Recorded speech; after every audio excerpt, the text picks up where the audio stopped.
was about the grind, bubble grind. Now we have a guy that could probably get in there if you... It's game day. The Edmonton Oilers hit the road once again.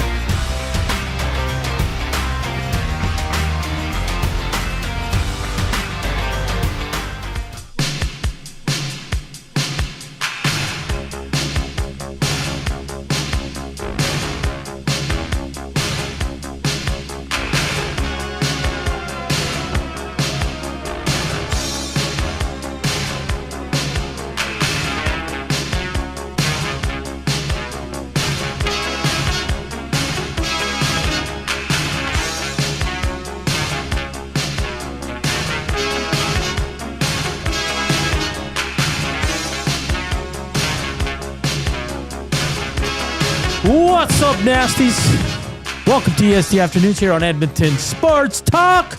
Live from the William Huff Studios. Joaquin Gage, Hernan, and Zachariah here with you on this Tuesday. I almost forgot what day it was because we were on location yesterday. Always throws me a little bit off, Joaquin. Does it? Yeah, I don't know why. We had a nice pint after the show. Oh, thanks for that, man. Yeah, That was of course, delicious. man. You had a Stella? Yeah, I did. It was I can't stellar. remember what I had, but I should have went with a Stella. Oh, yeah. Yeah. It's the glass. It's the glass. Everything makes the glass makes it better with any drink. Yeah. Any drink. I've told you in Germany, all the different types of beer. Yeah. They have to be poured in their glass. They design the beer to be poured in that type of glass. No, it's very important, man. Very, very important. Fun show on top. We'll talk some Chell. We'll talk some CFL. We'll talk some World Cup footy. France, Senegal, about to kick off. Look at that state. It looks wonderful. Where's this one? I don't know. Coop, can you look it up where the game is? Is this New Jersey? It's definitely the U.S. Yeah. MetLife Stadium. Yeah. MetLife. Look at that. East Rutherford, New Jersey, United States of America. You know your stadiums, Walk. I do. Our parlay's gone because Uruguay. The South American teams are so disappointing right now. They still 4 teams have played. They still haven't had a win. 2 more to go. Colombia and Argentina. Argentina plays later today. So sorry guys, because you hit the draw on probably the game of the tournament so far. New Zealand and Iran was fantastic. So 4 goals were all excellent. And then Coob had France today. So apologies for that. But we'll jump on another one. That's the way we roll here on EST. Well, you guys can still make fun of me, though, if I get it wrong. Of course, 100%. Well, I just expect it at this point. If we don't win a lot on the Screw Let's Do It parlay, but when we win, it's unreal. It's a lot. It's a lot. It makes up for the losses. It sure does. So lots of soccer action coming your way. Of course, CFL kicks off on Thursday. Week 3, your Edmonton Elks in action on Saturday at 2 o'clock. Oh! Senegal. Hernandez. Big play. Joaquin, let's start with, I guess, the news of the day. Vegas Golden Knights general manager Kelly McCrimmon has announced John Tortorella will not return to the team's coaching staff following this season. The way I look at this, I just see it that this was the deal all along. Hey, Torts, we need a bump with these guys. We need someone to get them going. Do you mind coming in for the final 8 games, playoffs, and no matter what happens, we're done at the end of the year. And maybe that was Tortorella's doing. Like, guys, whether we're out in the first round or we win the cup, I'm done at this year. Yeah, I wonder. I think it was a mutual thing. Yes. This was done. Yeah. Right? No matter what happens, thank you for your service, and we part ways, I think. Like Tortorella's not sitting there, upset or angry. No, I don't think so. I mean, he was within 2 wins of a Stanley Cup again. Yeah. Right? Like, he did his job. He did, 100%. Like, you can't say he didn't. I mean, he's probably, I don't know, it's tough to say, but that William Karlsson, man, he's a whale of a player. I'm not saying he tips the scales, but the scales would be a lot more even because you really felt that the Carolina Hurricanes were a much better team those last 2 games. Well, and it's kind of like when the Oilers lost Hyman. There's a big, enormous hole exactly. there, right? But you still I would say that's pretty similar. Yeah, because Vegas had their stars still. Yeah. But that guy, there's just a hole that cannot be filled, and I think that's what happened with Hyman as well. But Tortorella, yeah, I agree with you. I think it was a mutual thing. It was an agreement made, and it was just like no one's upset. They're just going to move on. We'll see who lands as the coach in Vegas now too, which is interesting, Joaquin, because not often does a team go to the Stanley Cup final and they get rid of their coach. No. Like this is bizarro world right now for the Vegas Golden Knights. But we've known this for how many seasons now? Vegas don't give a crap. They do business the way they do business. Yeah. And they're always successful. There's a certain way they do things. They're ruthless. Say what you want. Yeah. But they produce results, and I think fan bases really don't care. No. And as we wait here in Edmonton too, we know that the investigation with the NHL has started after the finals wrapped up. So we'll wait and see on that. The Oilers are not. I mean, the Oilers are standing strong here, which is and we said it last week. It was red flag after red flag. Elliott had it yesterday that agents with players on the Oilers and players not on the Oilers don't want to be moved there and are concerned. So all these red flags keep popping up, and the Oilers just keep checking them off. We're good. What happens with Bruce Cassidy now? Does he actually get permission to speak to the Edmonton Oilers, Joaquin? Does Bruce Cassidy still want to come to the Edmonton Oilers? Are the Oilers still interested, or is it Babcock or nothing? Right? Yeah, I can't see. I told Dusty what I thought of what the agents are saying now. Right? Yeah. You do not want this to affect the possibilities of bringing new people in that are going to make a difference to your team. Right? But that's what I mean, Joaquin. So Stan Bowman, Jeff Jackson are sitting there like, hey, we're hearing from agents. A lot of guys won't come here. What if Connor Murphy doesn't want to sign because Babcock's here? Like, these are all assumptions because we don't know. Like, why do they keep just drilling? No, it's Babcock. Why? Sorry, I just slammed the desk and I turned to your computer off. Well, you got to quit slamming that thing. I need you the punch button. I'm passionate. It's just the Oilers just continue and continue. Now, we haven't heard a peep from them. It's been 2 days this week, but we'll see what happens here. Again, a lot of insiders thinking that the NHL is going to let this go through. So the Oilers will have their man, but it's interesting because what if Cassidy lands in Toronto? What other openings are there? He's not going back to Vegas. You know that. I think Torts is kind of done. Yeah, he might be like, I'm done. Like, yeah. I'm older. I had my run. I have my cup. I'm good. I'm going to go take a media job. Yeah, I mean, the old Torts started to rear his head too. Just his disdain for questions that weren't bad questions. You know, I don't like that. Like, it's ridiculous to me. It's part of the job. I mean, how much did he cost the Vegas Golden Knights? Didn't he cost him $100,000? Whatever maybe they took it off his paycheck or whatever. But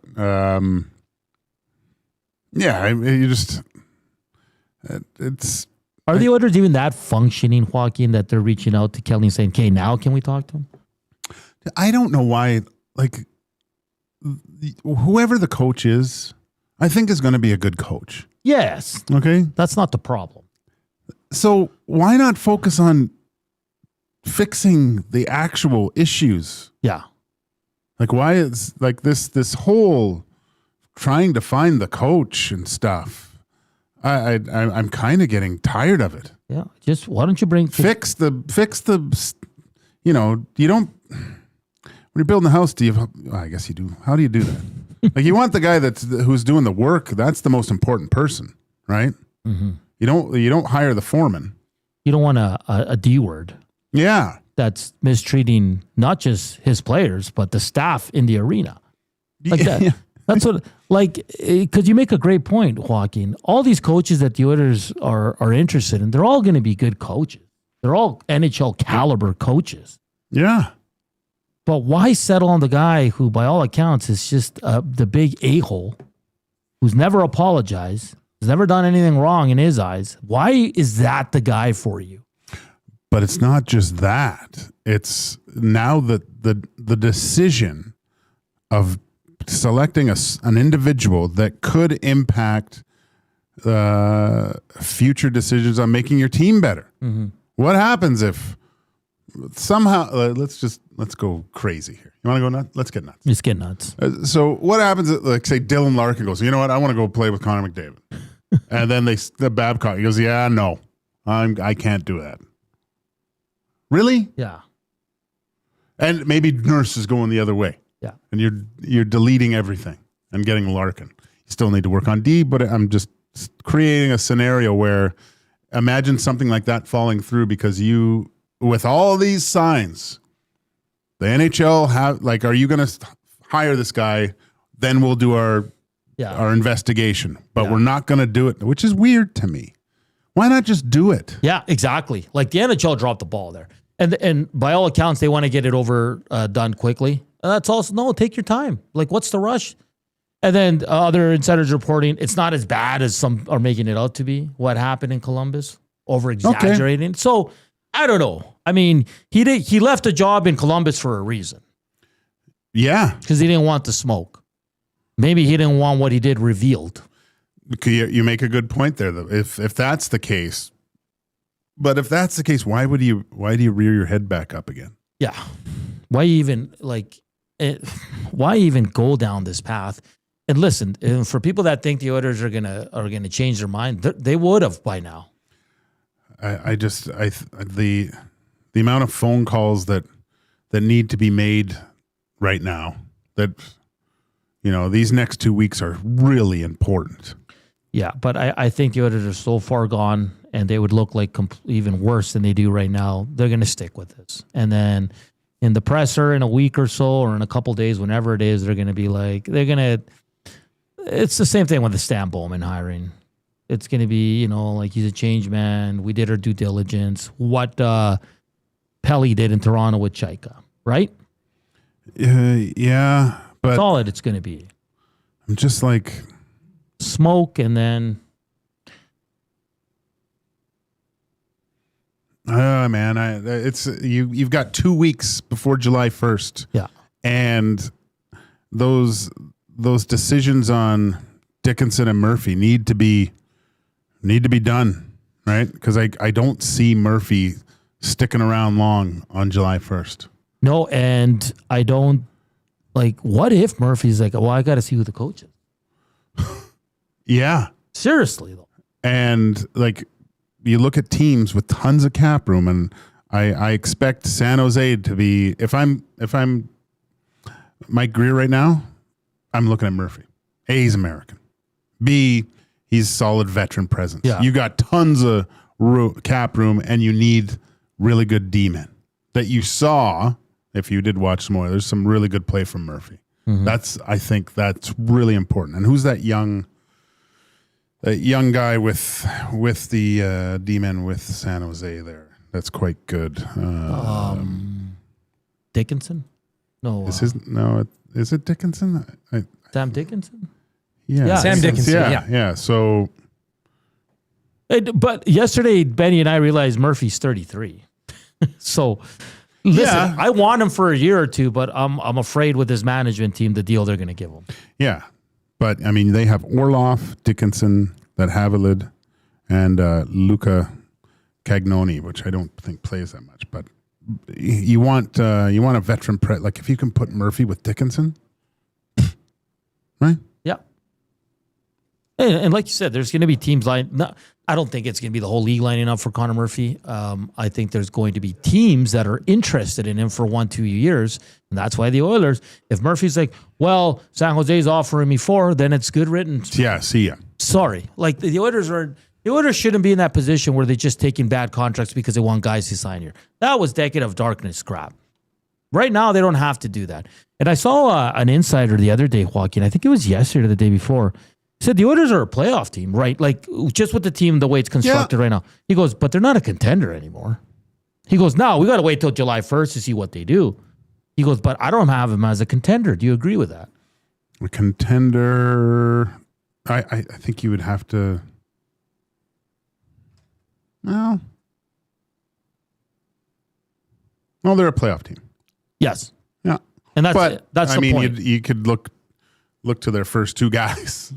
With Connor and Leon, if you're not a playoff team right now at this point in their career, what are you doing? Yeah. So I guess have they fallen out of that contender window? And things might change in the next 2 weeks, Joaquin. So let's see. Were the Knights a contender at the beginning of the year last year? Would you say they were? Yes. Yeah. But during the season, we were like, I don't think anyone had them going to the final. No one had anyone in the Pacific doing anything, right? Exactly, yeah. So there was that. Now, who else? I mean, you would have to say that Anaheim's a playoff team. San Jose's knocking at the door. They might get better. The Kings are a playoff team, I think. Yeah, they'll be batting for a wild card. Utah's not going anywhere. They're only getting Utah, better. Dallas will be there. Dallas. Yeah, well, the Central's just still a gauntlet, right? Winnipeg's going to bounce back. I think Nashville's going to have a better year. Winnipeg could be in big trouble if what's true with Wyshynski saying that Hellebuck's gone. But, I mean... Sorry, but did that come from, like, why is that resurfaced? Just because I know he made some comments when the season was over.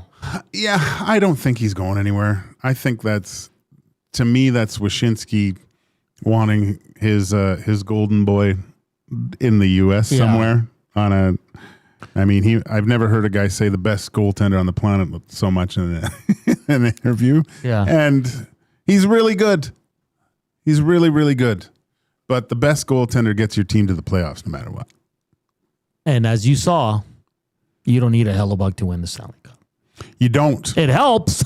If you have does it hurt your team that you play the legs off a guy and then has to go through everything? Because even a guy like Carter Hart, who was injured, and I think actually helped him for the playoff run, where he got hot at the end of the year and carried that through the playoffs, but he completely ran out of gas by the final series. And that's why I think Winnipeg, if they're keeping Hellebuck, go get Skinner. Skinner can take 30 games. Did we say that?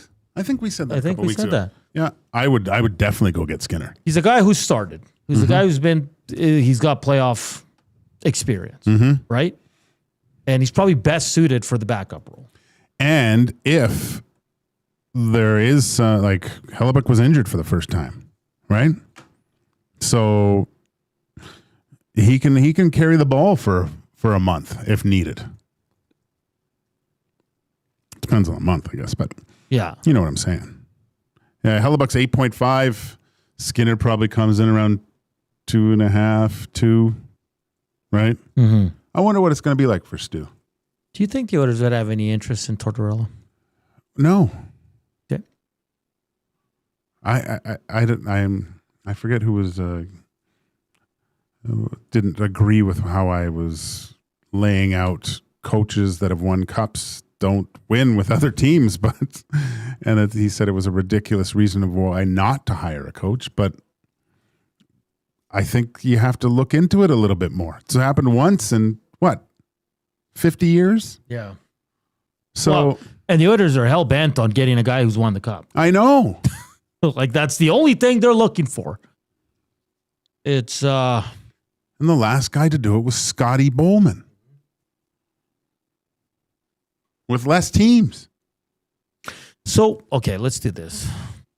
Coming up next segment. I would say hire Brendamore if you could, but you're not going to do that now. What a coach, man. I love that guy. All right, coming up next, we'll continue the Chell talk regarding the Edmonton Oilers. I got a question for Joaquin. We want to hear from you. Nasty chat, slam that thumbs up. Let's get to 80. And like always, the afternoon inbox, which is presented by the River Cree Resort and Casino. Check out their Tap 25 restaurant, where the entire menu is 50% off 7 days a week from 2 to 5 p.m. They have a great menu at Tap 25 restaurant. So make sure to check them out. Like always, Edmonton Sports Talk title sponsor is Play Alberta. Visit playalberta.ca/EST to learn more. And if you gamble, use your game sense. Right now, 17 minutes into the first game of the day on day 6 of the World Cup. It's 0-0. France, Senegal. Looks like a really good game. Both teams having their chances at attacking, not one team sitting back. So we'll see how this game goes here in the next couple of hours. So don't go anywhere. More talk about the Oilers. And I got an interesting question for you and Joaquin Gage on the other side of the break. This is EST Afternoons. Joaquin, Hernan, and here's Coop. Sports Update time.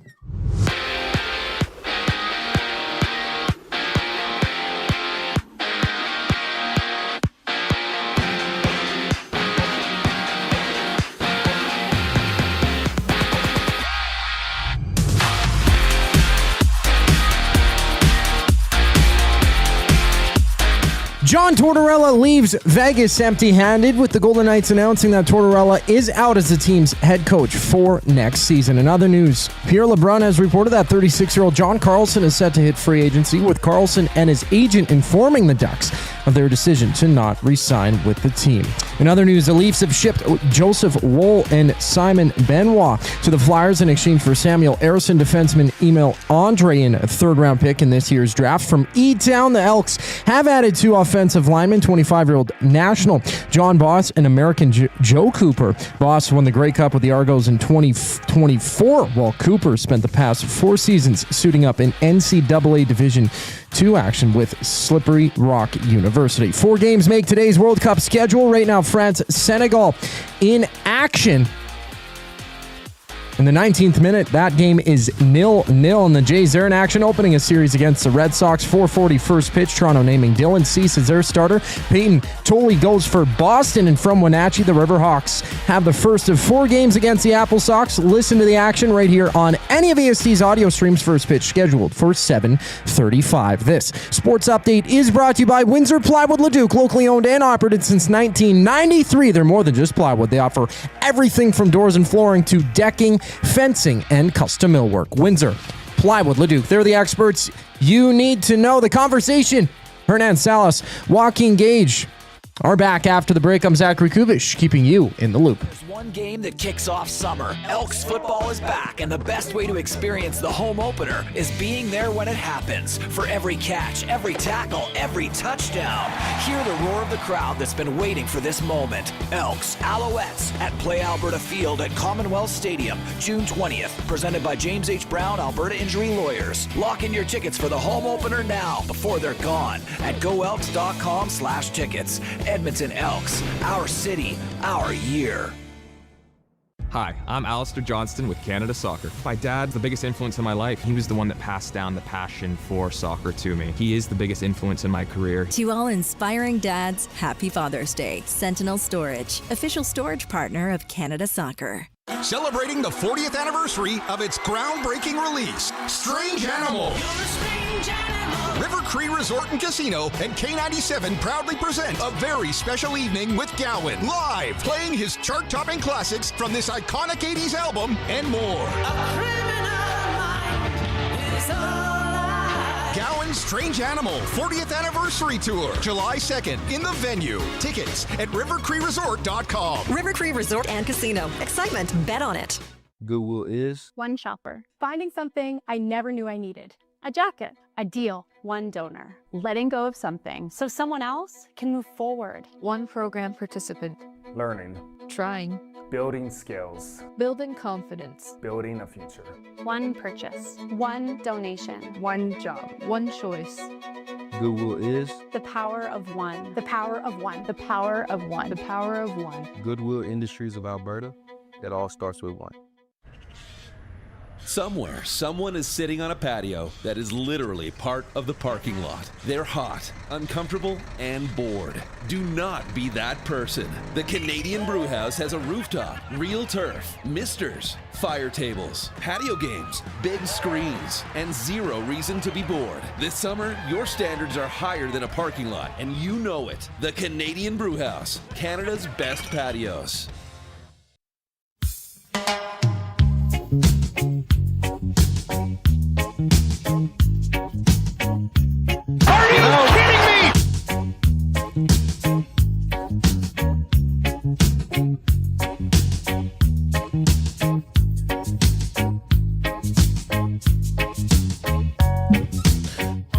Back here on EST Afternoons, Joaquin Gage, Hernan Salas, Zach Kubish with you here on Edmonton Sports Talk. Watching France, Senegal, 0-0, 22 minutes in. Having some fun there in the chill lounges. Reed Wilkins is, where would he line up on the soccer field where he would do less damage? So having some fun with that. Like always, hit us up on the nasty chat, River Korean Box 780-218-9999, and slam that thumbs up for us if you're watching, if you're listening. Just come on over. Just come on over and give us a thumbs up in a view.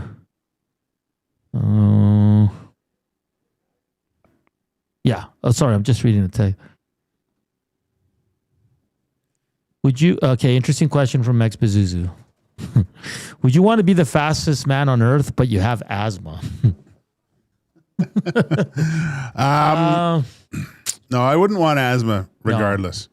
No, because I remember Tom Pody. He had asthma, and he could skate like the wind. Yeah. So it looked awful. Yeah, I don't think I'd want that. I don't want that. Hey, Hockey Night in Canada is leaving CBC after nearly 75 years, Joaquin. I know everybody's like, oh my, but it was the Sportsnet broadcast on CBC. So you're still getting it. Do you know what I mean? Yeah. You're just not on the CBC channel. Yeah. Which is sad. It is, because you know what's weird? So on a Saturday night, I was watching the game. I'd put CBC instead of Sportsnet when it's the same. Yeah. But I just see something about CBC, man. Dun, dun, dun. Dun, dun, dun, dun, dun, dun, And the logo. dun, dun, dun, and all that. Dun, dun, Your dun, favorite dun. CBC hockey guy of all time? Ooh, who is my favorite of all time? God, I did like Cole and Harry Neal. Yeah. They were great. Harry Neal you know? was awesome. Did I get one? Yeah. Yeah. Woo. Look at that. We got our Look at Elks this. accreditation. Yes. Love it. I look very handsome in my photo. I don't say that often, Joaquin. Really? Let's see. Yeah. It's okay. What the hell were we talking about? Oh, CBC. Yeah, no, I just the jingle. I remember, like, how did it go? Da-da-da, da-da-da-da. Tonight's broadcast. Da-da-da-da-da-da. And then it would start. Yeah. It'd go into it was usually Leafs or Canadians and stuff, but I don't care, man. I'm going to miss that. That's It's the end of an era, man. Oh my gosh. That hit the post, hit his heel. Yeah. Look at that. That's crazy. And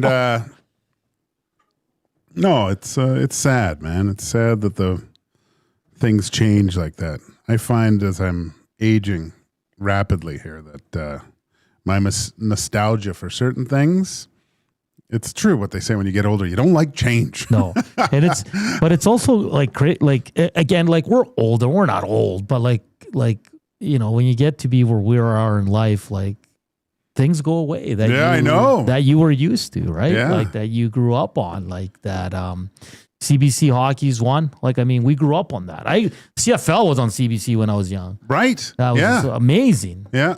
With Armitage and Scott Russell. Right. And, yeah. Scott Russell. You could tell the sport just by the voices. Oh.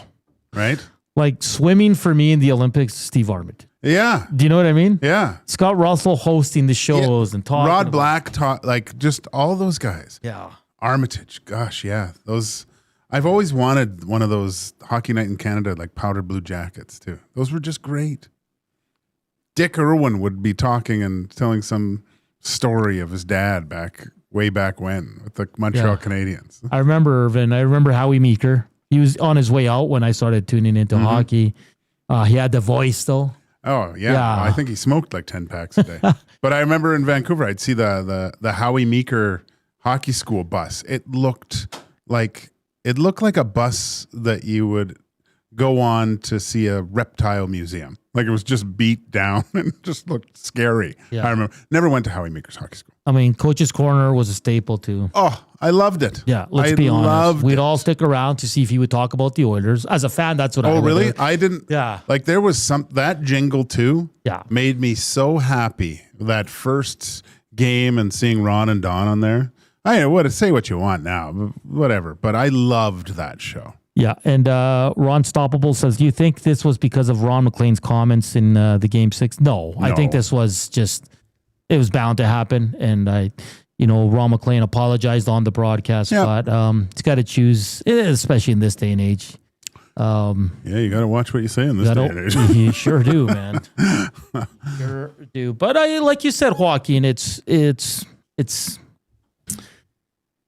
for us old guys, and I know a lot of our viewers are CBC guys too. It's just, a little bit sad, but I mean, you're still going to get the same broadcast we've been seeing for years now, right? Yeah, you will. You know what? I think there's going to be changes, though. To tell you the truth. Are you okay with moving on from Ron McLean? Look, And I'm not saying because of what he said. I'm just saying in general because he's older. And I like Ron because, well, again, the voice and things. But I is that the right spot for him? I like the coach's corner kind of thing. Whatever. I don't know. Like hosting the panel. Because I'll be honest, I like David Amber. Yeah, he's fine too. Yeah. I wonder if there's something else you can do there, though. I don't know what that is. Don't get me wrong. It's not George Strombolopoulos. No, Remember that? yeah. It was different. It was different, yeah. Yeah, he wasn't terrible. I don't think it was as bad as everyone said it was. Yeah. It was such a it veered off so much from the norm at that point, though, right? So, but I don't know what you do because you look at the way things are going in the U.S. and who they have. I mean, people probably watch PK just to see what he's wearing, right? And I mean, if I'm Hockey Night in Canada or whatever it is, Sportsnet now, I want Biz on there. Yeah, 100%. That's the get right there. Yeah, because PK, I think, he dresses. You know the way he dresses. He's got his own fashion, but I find like PK is trying to be somebody he's not. Mm-hmm. If you're not naturally funny, don't be funny. Yeah. Oh, yeah. Don't try it. Yeah. Like you're not funny, so just stop with that. Mm-hmm. But Biz is a guy, and he's been on a few. They've brought him in to Moonlight a few shows. Yeah, and they're great. Yeah, I like Anson Carter. I like a lot of the guys on those panels. You know, I think I have time to just hear, maybe it's Luke and Gaz and Bieksa, just those two, right? Yeah.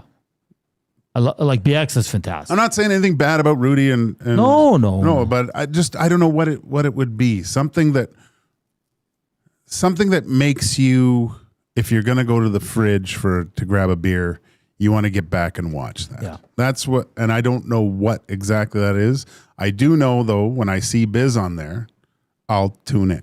Yes, and that's what it was back in the day for Coach's Corner.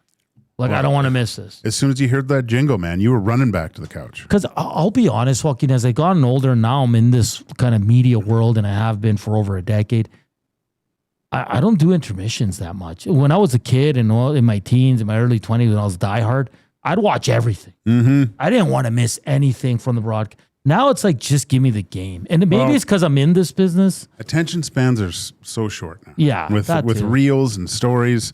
Like we need dopamine hits quick, right? Yeah. So you got to find some way to do something in between that will keep people engaged, right? And I think Botterill does a great. I like Kelly Rudy, right? They break down the game quite well. I like Elliot on there. I think he adds great, yeah. a lot because he's got the scoops, right? Yeah. So it's but you just need to refine it somehow. Freshen it up. It has to be a mix of solid, like technical breakdown with, I think, an entertainment value of it as well. Yeah. And that's easier said than done. Well, that's the thing, right? Like, and maybe the product has changed. Maybe it's not as entertaining. Maybe that's why I'm turned off. I don't know. But I think a lot of it is just to do with the way we are. Like how many people are watching the game and then as soon as the period ends, they're channel surfing. Yeah. Right? We couldn't do that back in the day because we had to get up and change the channel, so we just left it on. Like I don't even know. Do they still do a hot stove in the second intermission of I think it's the first game? Where it's just rumors and updates like that? Or do they maybe just change the name? Elliot does his spiel there on Hockey Night in Canada. Yeah. The first game, usually he has a big segment on news around the NHL. He does that with Ron, right? Yeah. I guess it's a little bit different in playoffs, but. Because I think BX is great. I think Biz would be a fantastic ad. I don't mind Kelly Rudy. I truly don't. Botterill, she's fine. Luke is fine. Who else did they? Well, I mean, they brought in. He's playing, but Ryan Strome was fantastic. Strome was good. Yeah, he's got a future. Yeah, in that business. So I mean, maybe it's that. Maybe it's going to players that is it virtual? I don't know, because something like get a fresh take on it. Yeah. The one thing I think the ESPN and the American, they have to stop interviewing the coach during the game. It's terrible. It's uncomfortable for both. Yeah. You get nothing. I hate that. At the end of the period, fine. Yeah. Stop them there. But the guys are sitting there, and it works in football. But when do they do it in football? At the end of the quarter or at the start of the halftime. Yeah. Right? Yeah. Stop that. Yeah, you have to stop that. Like I don't think it brings anything to the broadcast. So interesting times for sure as Hockey Night of Canada is leaving CBC after nearly 75 years, an absolute staple in this country. Everybody knows it, especially if you're a sports, even if you're a casual sports fan, everybody knows Hockey Night in Canada. There's just a feeling to it, Joaquin. There's just a feeling to it. I mean, a coach's corner with different coaches. Yeah. Right?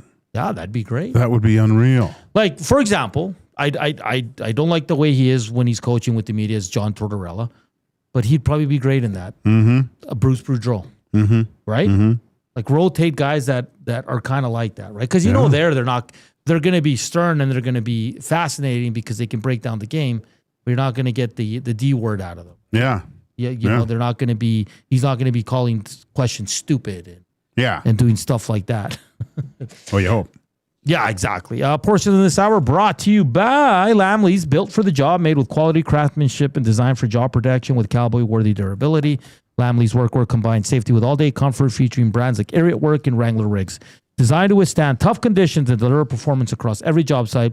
Visit lamleys.com/work to see how Lamley's can make your workday better. LAMMLES. And like always, Smash the thumbs up!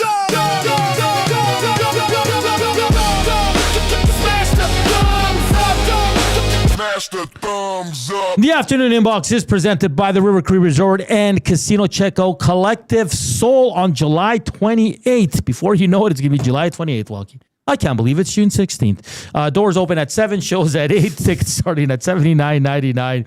So get on that if you want to go see Collective Soul. On the other side of the break, I'll finally get to the question, I promise. But Good. I got sidetracked about the Hockey Night in Canada stuff, so I apologize for that. 35 minutes into the first half from MetLife Stadium, France and Senegal, 0-0. Senegal came extremely close, hit the post, went off the goaltender's heel and out.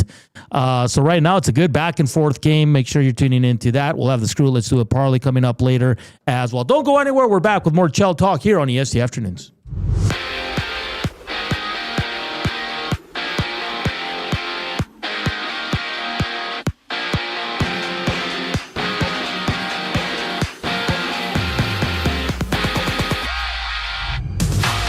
John Tortorella leaves Vegas empty-handed, with the Golden Knights announcing that the 67-year-old is out as the team's head coach for next season. According to Pierre LeBrun, 36-year-old John Carlson is set to hit free agency, with Carlson and his agent informing the Anaheim Ducks of their decision to not re-sign. Other news, the Leafs, they've shipped goaltender Joseph Woll and Simon Benoit to the Flyers in exchange for Samuel Ersson, defenseman Emil Andre, and a third-round pick in this year's draft. In E-Town, the Elks, they've added 2 offensive linemen, 25-year-old national John Boss and American Joe Cooper. Boss won the Grey Cup with the Argos in 2024. Cooper spending the past 4 seasons suiting up in NCAA Division II action with Slippery Rock University. 4 matches today on the World Cup schedule right now. France and Senegal are underway in the 37th minute. The score is 0-0. And later on, at 4 o'clock, Iraq matches up with Norway, with Argentina and Algeria hitting the pitch at 7 o'clock. Jays action, they open a series with the Red Sox at 4:45. Toronto naming Dylan Cease as their starter. Peyton Tolley goes for Boston. From Wenatchee, it's the Riverhawks and Apple Sox playing the first of 4 games in their set. Listen to the game on any of EST's audio streams. First pitch scheduled for 7:35. This sports update is brought to you by the Capital Care Foundation. Hit the turf and enjoy some incredible cuisine and live entertainment during the Feast on the Field August 19th at Commonwealth Stadium. Proceeds go towards helping seniors and residents in Capital Care communities. Get your tickets now at capitalcarefoundation.net. The conversation rolls on here on EST Afternoons. Following the break, I'm Zachary Kubish, keeping you up to date. The EST EST Hangout. Which one do you have bigger emotions of? Game 4 comeback or the ultimate clincher? Oh, Game 4 comeback was... Yeah? Yeah. Like when we look back, when you think back on this, it's not the moment, it's not that, it's that. But you still know it's not done. I didn't cry after Game 4. I wept after Game 5. The EST Hangout, presented by Sentinel Storage. Weekday mornings 9 to 11, only on Edmonton Sports Talk. Your clear choice for Edmonton sports. When you bet with Play Alberta, you give back to Alberta. That's because it's the only app in the province that puts all revenue directly back into supporting programs and services that Albertans rely on every day. So next time you place a wager on your favorite team, know that you're also making a difference across the province through Alberta's General Revenue Fund. Visit playalberta.ca/EST to learn more. That's playalberta.ca/EST. Must be 18 plus. If you gamble, use your game sense. At Firehouse Subs, our subs are freshly toasted, stacked high, and crafted to satisfy. Each sub is piled high with premium meats, melty cheese, and toasted to perfection. Firehouse Subs brings bold flavor to every bite, all served on a freshly toasted roll. But we're not just feeding Edmonton, we're fueling it. Dig into the brisket hat trick, piled with slow-smoked brisket and melty cheese. Or go to the Firehouse Subs fan favorite, the Hook and Ladder. Made to order with smoked turkey, honey ham, and Monterey Jack cheese on a perfectly toasted roll. With 15 Firehouse Sub locations across Edmonton and the greater area, it's easy to grab a hot and hearty sub close to home. Firehouse Subs. Hot, hearty, made to satisfy. Time for a new career in 2026? Or maybe your kid is still pondering their path. Good news! Weiss Johnson is hiring. Hi, it's Dennis, and not only are we hiring for heating and air conditioning, we're also looking for experienced plumbers and gas fitters. With the growth in residential development, there's no shortage of opportunities at Weiss Johnson. Choose your path with us. Learn from one of the industry leaders, and we will grow together. Receive great benefits and school reimbursement as well. Visit weiss-johnson.com today. Looking for quality building materials and friendly advice? Visit us at Windsor Plywood Leduc, family owned and locally run since 1993. From interior materials for doors, flooring, baseboards, and all the finishing touches to all you need for your outdoor projects like cedar lumber for decks and fences, plus all the plywood you'd need. Our full-time on-staff carpenter can help with anything odd-sized or custom, and from domestic hardwoods to exotic selections, we've got you covered. And if we don't have it, we'll track it down for you. Windsor Plywood Leduc. We're the experts you need to know. Aye, oh, let's go. Aye, oh, let's go. Aye, oh, let's go. Aye, oh, let's go. The falling in a straight line. You're going through a tight one. You keep the listen that mind. Let's drink up. The falling in the back seat. The generous leading. Are you kidding me? We're back here on EST Afternoons. How you doing out there? It's another incredibly windy day out there. Going to be like this for the rest of the weekend. Oh, the Elks game looks terrible, Joaquin. Once again, it looks 15 in rain. Man. You're not allowed umbrellas in there, hey? No. Well, you are, but they have to be a certain length. Length, and they can't have a pointy tip. Yeah, that's exactly what happened at the World Cup tune-up game, the send-off series matchup. Canada, Uzbekistan. Everybody was trying to show up with these umbrellas. It was raining the entire time. And anytime I've entered into Commonwealth for huge events, there have been those policies in place. Like you can bring an empty water bottle in, sure, but yeah, the umbrella is the big thing there. There was a whole pile of, there was a brand new backpack I saw. Somebody tried to bring their bag in. Like you got to be aware of those things before entering. So there's certain stipulations that you can get around certain things to bring in protective, gear and ponchos and whatnot. But there was a lot of items that were confiscated, which sucked to see. So, I mean, if you're going to the game, just be aware of that. I tweeted it out over the weekend and I stick with it. Edmonton weather sucks. It's because of my nice thing that I did. You kind of jinxed it. Oh, what if you revert it? What if you take it back? Just take it down. Yeah, please, Gager. Please, I'll pay you $100. I did that. I started it, a month ago? Yeah. And it was just starting to get nice. And that was that one hot weekend. And I did it outside. It was great. And I thought, this is going to be so nice. Yeah. And then it rained all week. I'm like, okay. But then it got hot. It was okay to finish it off. And ever since then, it's been, I guess, what was it? On the weekend, there was a good Saturday morning was nice, right? Saturday morning was great. Yeah. Even the day was like, it was windy, but it was still hot enough. Sunday started off really nice, but 4 or 5 o'clock, it got really cloudy all around Edmonton.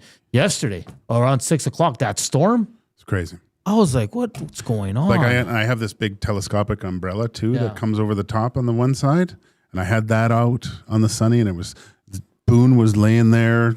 It was unbelievable how nice it was, and then it just went in the pooper. Went all to poops. All to poops. CST afternoons, hit us up, Nats Jet, River Korean Box 780-218-9999. We're almost at halftime. France, Senegal. It's been a really good game. 0-0. We'll keep you updated on this action. Of course, 3 more games to come, 4, 7, and 10 p.m. tonight. So World Cup day 6. Tomorrow's the last day of the first round of games, and then we get back into round 2. Canada, Qatar on Thursday. Our boy Matty Wanek leaving tomorrow to go watch them live in Vancouver, which is going to be great. He'll join us on Friday to give us just a breakdown of his experience there and all that fun stuff. Here's my question, Joaquin. What does a good offseason look like for Stan Bowman in the Oilers? So, I'll start with one. We'll make a list. Trading Nurse and having all the cap, right? I mean, trading Nurse is just enough. No. Okay. Trading Nurse with at least $7 million of cap because they might have to retain. Is that a good start? Okay, it's a good start. Okay. I'd say it's an okay. No, it's not good. It's okay. Okay. So the full 9.25 is what you want. Okay. That's a win. Okay. No, you know what? It's not even a win. That's even because what are you doing to replace Darnell? Okay, so let's move on to the next point.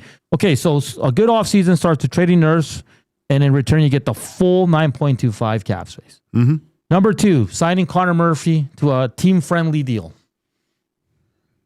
That's hard to do because what do you mean by team 2-3 years, 2-3 year deal. Worth? 4. He's 32? He's 33. Ooh. And because Murphy knows this is his last contract. Yeah, so he's going to want 7. But the Oilers can't. Years. Yeah, they can't give him 7. Come on. Connor Murphy's not playing until he's 40.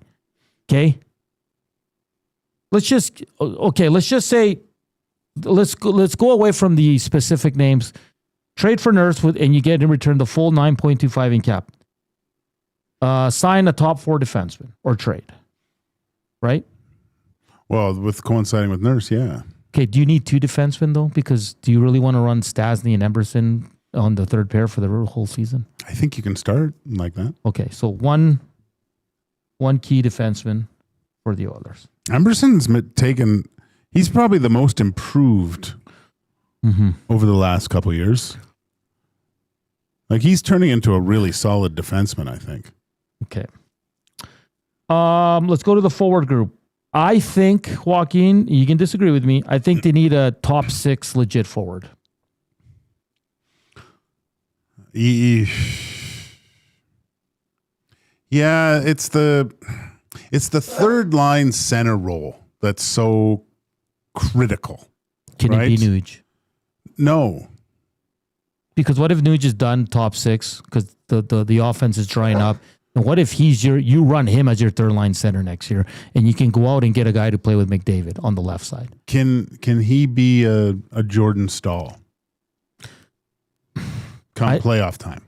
I don't think so, but I think he can be. No. See, can he go up against the other team's top center and not only to have success, but like put points up with other? I mean, if he's with some good players, but I don't think he can. I don't think he can anymore. Can Jason Dickinson do what Jordan Stahl did? I don't think so. I think it's a closer than Nuge. Closer. Yeah. Like, he did score, right? Yeah. And if he's not hurt, it would be interesting to see what his playoffs actually look like, right? Yeah, that's a good point. Because he was on one leg. Yeah. So, but don't you still think, okay, let's say they bring Dickinson back, they need a top 6 guy? Yeah. Yeah, right? Mm-hmm. Like an Owen Tippett, you brought him up first? Mm-hmm. This list is the same as it was 10 years ago. Okay, so is the third line center and the top 6 forward good enough for you in the forward group? Yeah. And then opening it up to some young guys to see if Well, they you're can... still forgetting one of the most crucial parts, if not the most crucial part, and that's a goaltender. That was my next point. They're not trading Tristan Jarry. Yeah, and you've gotten yourself, you've benefited over the last few seasons of only having 4% of the cap wrapped up in goaltending. Yeah. Next year, you're probably looking more at 10% of your cap now needs to be wrapped up in goaltending, because it's very difficult, because it does look like Kosa's, that thing's kind of died down a little bit. There's rumors there's talks he might be going somewhere else. And I liked that. I did like it, but are you going to look internally and try to see where you are with your goaltenders right now? With Unger and see? Oh, boy. I mean, you might have to, but... But you're probably circling back to Ingram, but Ingram's not coming here for less than 4.5. So there's your 10% wrapped up in goaltending. Your cap is already down. This all depends on what the nurse thing looks like, how much you've freed up that way. Yeah. So right now, does that even leave you enough because of the Murphy? Now you're saying 4. The other goalie's 4, 8. You got 4. How much do they have? 12. You got 4 left. It doesn't work. Well, because what did we say yesterday? Stan Bowman, GMs don't like to look stupid. Trent Fraser's going to get a lot of ice time this year. Is he? Yes, because Stan Bowman's going to be right there saying, "Please play him." And Tristan Jarry's going to get this. Tristan Jarry's the number 1. The Oilers are not going out and getting another number 1. Well, that's the thing. I think the next coach, Bowman's going to have a talk with them, and you saying you have to make sure that you play Wallman, Jarry, and Frederick. Yeah. Because it's like the Brad Pitt and Moneyball. Yeah. You playing these guys. But Brad Pitt went out and got guys that didn't make anything. But Bowman on the other side might go and get a lesser goalie just so they have to go with Jarry. You know what I mean? Get a guy that's not even as close to as good as Jarry and just say, you're a backup. Jarry's our guy, no matter what. God, that doesn't sound good, buddy. GMs don't like to look dumb, man. I know. And there was a comment made. You saw it at the end of the year. Yeah. You saw that exactly what happened. Oh, Senegal. It was very quick hitting the desk. You're knocking my thing off every time. For him to mention that guys weren't played in the right spots or given I forget the phrasing of it all. That shows you right there that Bowman hated to look bad on those picks. Now, I mean, Wallman's good. Like I said, I keep harping on this, but Wallman has to have a whale of a season next year. Yeah, he's got to get his head out of it. He's got to be so good that you forget about Frederick and Jarry. Yeah, 100%. And I was just going to ask you, do you see another trade? But the Oilers really can't trade anyone unless they're trading Podkolzin or Bouchard. So, hey, Bouch, say what you want about Bouch, but man, for a guy that signed the big deal, I forget, someone else mentioned this too, signs that massive deal and outperforms. Yeah. Lives up to the billing big time. Yeah, he didn't take a step back. I mean, we're going to get into an interesting conversation in hour 2. But so right now we have trading Nurse with full 9.25 cap space available. I'm going to say the Oilers need a guy like Murphy. Either sign Murphy or get a guy like Murphy to fill that spot alongside Wallman. And I still think they need a depth defenseman to be the 7th or 8th, whatever, wherever you want to slide him in. Battle it out with Regula. Which the 7th. They need a third line center and they need a top 6 forward. That could be Dickinson. Maybe they put Szymanski as a third line forward and just get a top 6. And they need a goalie. Unless they're going to go within the system And we don't know how that's going to work out. Did we miss anything? It's a pretty big list, Joaquin. Yeah, it is. Because outside of that, I don't think they're going to trade anyone else because they can't. Unless the players like Kale Wade might know movement. I wonder too if because there'll be some D-men that I don't know that would they be picked up quickly. Like you look at John Carlson and Jacob Trouba, right? Both UFAs, two pretty, still pretty good defenders. I'd take Trouba in a heartbeat for a 1-year deal. I don't think he's coming to the Canada American too. Guys, right? But no, it's not so much that. I think his wife is like, I think I heard she's in medical school, and to do her practicum, she has to be in a certain place. That was one of the main reasons he didn't want to be traded from New York, right? Yeah. Then they did eventually move him, but went to Anaheim, where I think it was easier for her to pick up right where she left off. So, but maybe she can finish here. Who knows? But that's one of the sticking points, I think, with both those guys being Americans. Yeah. So, but I mean, again, if you can convince Trouba. Oh, man, that fixes a lot. Oh, man. It's gonna. But then you can't, how much does he want? Yeah. You can't afford him unless, I mean, that's a pretty good nurse replacement, I think. If you can wheel that. Yeah, so a lot to be done by Stan Bowman in the biggest offseason in the Edmonton Oilers history. Yeah, he's got work to do. Get to it. Get that coach out of the way. It's going to be Mike Babcock by all accounts because they obviously haven't said, don't do this. We're not going to go down this route. They're waiting for the NHL to give them okay, and that's going to be their guy. That's what I think, and then they got to start building this team. Don't you think things got to be done here pretty quickly? Yes. Can you afford to wait, or when they have to wait till July 1st, I guess, right? Yeah, but I think you can sign your own guys. Yeah. So is it puzzling that they haven't done that with either of these two guys yet? Yes, because maybe they're like, maybe this whole Babcock stuff. Or maybe they're just asking for too much. Or maybe they're asking for too much. And listen, I like Connor Murphy and I like Jason Dickinson. But I walk away if they're asking for ridiculous term and money. Because for both of these guys, it's probably their last deals in the NHL. And they both want to secure probably at least 3-4 years. And I'm sorry, maybe Dickinson, because he's a little bit younger. But Connor Murphy, I hesitate to go over 3 years. Hesitate. 2 is perfect, but is he going to take that? How many other teams, though, realistically, are going to give him more than that? And that's where the Oilers got to start bargaining and do good GMing and say, hey, well, this team's going to give me 4. Okay, then. See you later. Alexiak? Alexiak's the name being thrown out there. We can give you 2 years, and you're playing with Connor McDavid and Leon Draisaitl, and we're trying to win a cup. Or you can go to another team and be whatever. What about the Stetch? Oh, God. Pick him up. Pick him up. Bring him back. Him and Vinny Desharnais.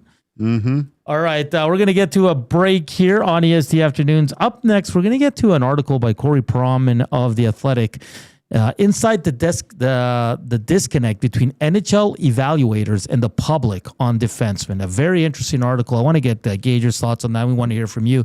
Nats Chat, River Korean Box 780-218-9999. Slam that thumbs up. We're back with Hour 2 here on EST Afternoons. The Reed Wilkins Show with Jay Milne. Every team that has ever won the Stanley Cup has not had Connor McDavid on the roster. So if Connor McDavid one day decides to leave Edmonton, it's still possible this could be a good or even championship team. The Oilers' deficiencies are the same as they had for a lot of the decade of darkness. I've been talking about these things most of my tenure as a talk show host in this city. There's fundamental things that have to be addressed, whether McDavid is on your team or not. The Reed Wilkins Show with Jay Milne, weekday afternoon 3 to 6, only on Edmonton Sports Talk. Your clear choice for Edmonton sports. You've heard the name, but what does it mean? For over 66 years, William Huff Advertising has supplied signage from screen printing to digital to LED with design, production, and install in-house. It's a one-stop shop for all your signage needs. Edmonton owned and operated, William Huff has been trusted by the biggest companies and teams in the City of Champions and many others across the country to do the job. If you're looking for a way to get the word out about your company or event, they are the answer. Go to www.williamhuff.com. Their results speak for themselves.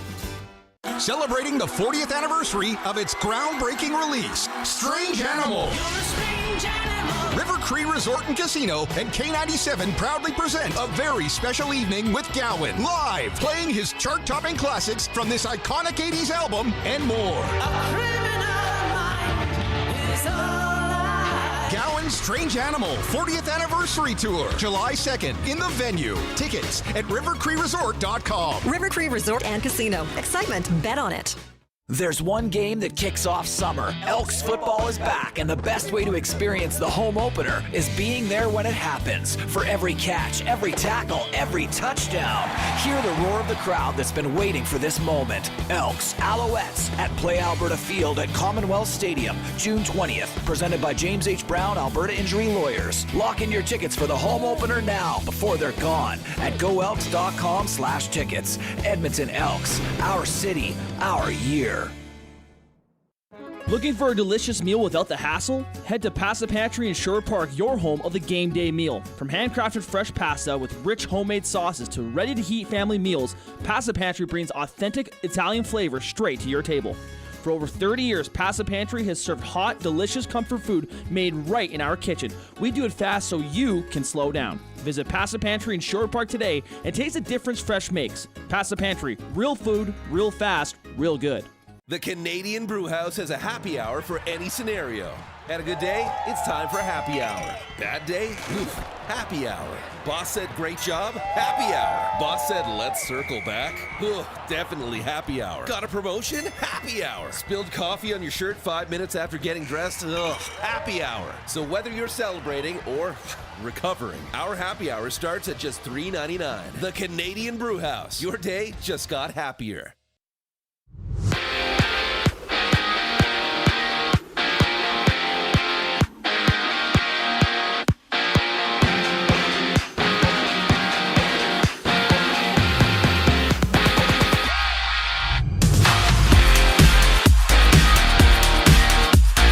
Vegas has announced that John Tortorella is out as the team's head coach for next season. The 67-year-old posted an overall record of 21-8-1 with the Golden Knights. Meanwhile, Pierre LeBrun has reported that Ducks defenseman John Carlson is set to hit free agency, with the 36-year-old playing a total of 28 games with Anaheim. And for the Elks, they've added two offensive linemen, 25-year-old National John Boss and American Joe Cooper. Boss won the Grey Cup with the Argos in 2024, while 6'7" Cooper spent the past 4 seasons with Slippery Rock University in NCAA Division II. In today's World Cup schedule, 4 matches on tap. France and Senegal at halftime are tied 0-0 at 4 o'clock. Iraq and Norway hit the pitch before Algeria challenges Argentina at 7. In baseball, Toronto-Boston open a 3-game set at 4:45. Dylan Cease starts for the Jays. Peyton Tolley for the Red Sox. And from Wenatchee, the Riverhawks play the first of 4 games against the Apple Sox. Listen to the full game on any of EST's audio streams. First pitch scheduled just after 7:30. I'm Zachary Kubish. That was your Sports Update. Hour 2 EST afternoon starts right now.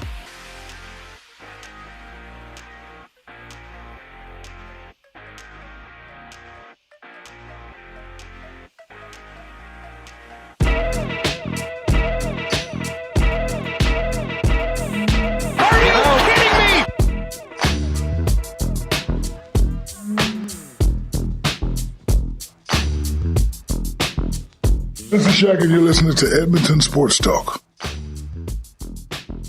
We're back here on EST Afternoons. How's everyone doing out there?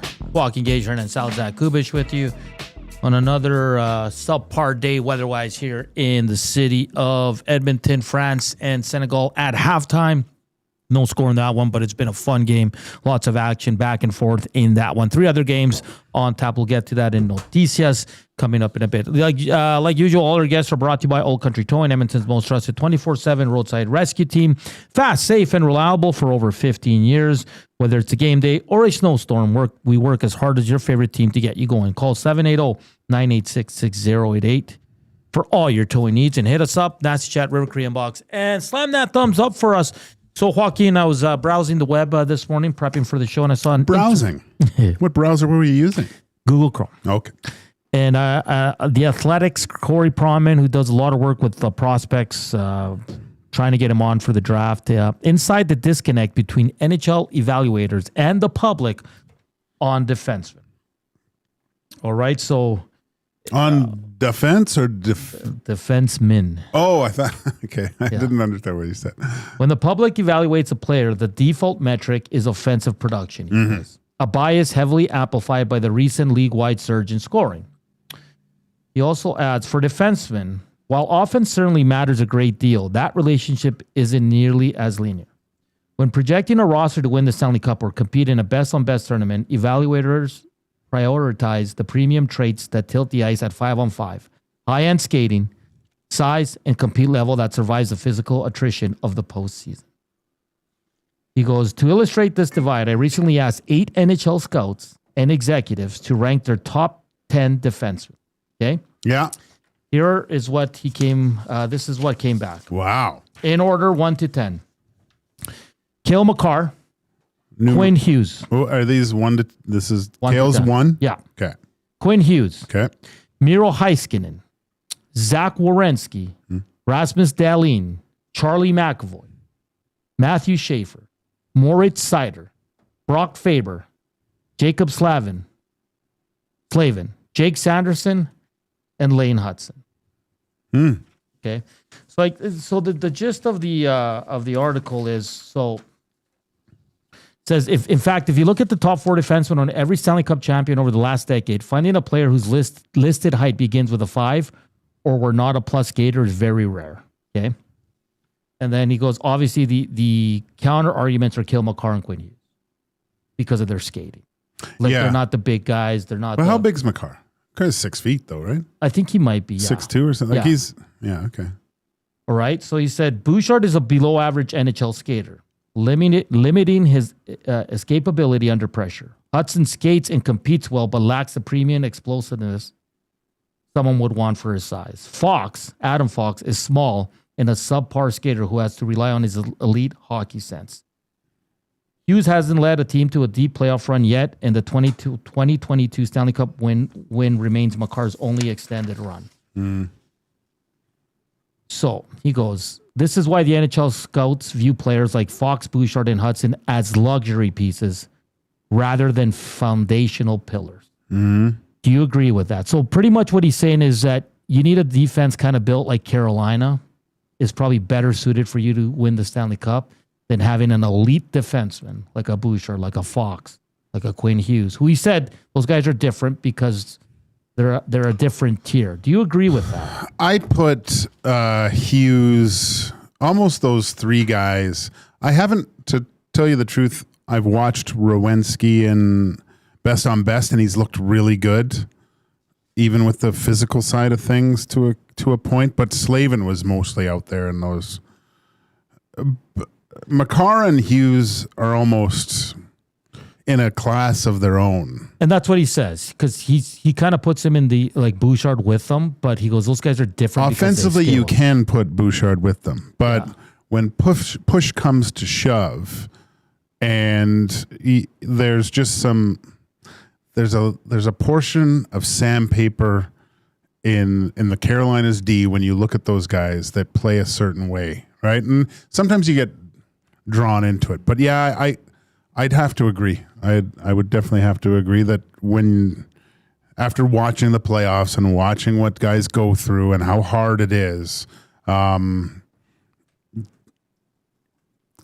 think you're better suited to have the defensive structure of the Carolina Hurricanes than to have the one elite guy that you're leaning on, because a lot of times in playoff series, especially when you have that elite defenseman, he's got such a huge target on his back. Yeah. Right. And not that you're hitting everything that moves, but there is extra attention to that guy that makes it even more difficult. Like when you watched Colorado they hit Hughes every time. You hit Makar every time, to the point where they become, they're still effective, but not like they are in the regular season. So it's interesting because the outliers here are Hughes and Makar because they're elite. They're the elite of the elite. They're the 2 best defensemen in the league. It's interesting that he brought Bouchard, Fox, and Lane Hudson. Lane Hudson's still incredibly young. But there's a compete level with him, but I can see in a 7-game series going up against Jordan Staal in the corners. He's not going to win all those battles. Because if you look at Carolina's defense, they don't have a true number one. Like Jacob Slavin's their number one, but he's a shutdown guy, right? He's not offensive. Chatfield's not offensive. Walker's not offensive. He teeters. He teeters. And so does the Ghost. But their best offensive defenseman is Ghost Despair. Yeah. Ghost Despair. He runs the power play, but he's a third pairing guy. Yeah. He's not the elite offensive guy in the NHL, right? So when I look at the Oilers, let's just look at the Oilers from last year. Ekholm, I think, fits the bill of a Slavin, of a Keandre Miller. Like, they're the same. Yeah. They're hard-nosed. They shut it down. Bouchard is your number one offensive defenseman, but he's not the best defensive. No. Nurse, a big guy, but doesn't play big. Yeah. Right? You'd love for him to play like Chatfield or Miller, right? Yeah. Wallman, offensive more than defensive. Emerson, solid stay at home, but a third pairing guy. Yeah. Yeah. You need him. Yeah.